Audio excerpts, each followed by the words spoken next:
Andrius.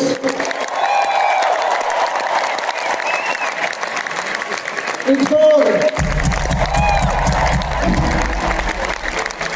Eimantas.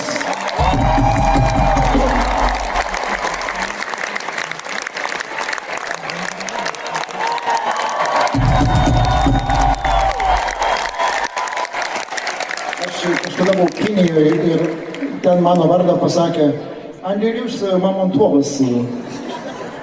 Čia aš. Kaip jūs jaučiat?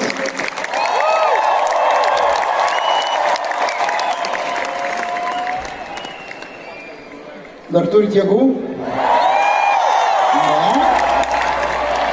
Pasakėt ne? Aš girdžiu tik ne. Ar jūs turite jėgų?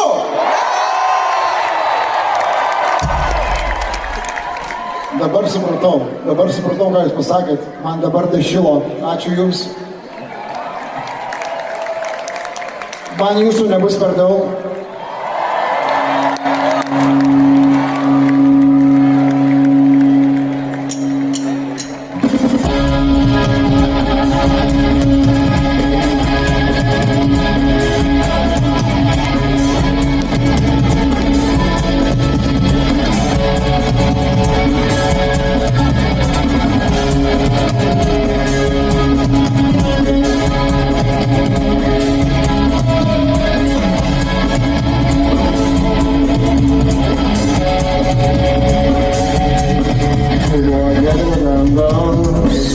Pasiūzas akis, tai buvo vėlgi naktis be mažiausios laikės ir žvaigždžių.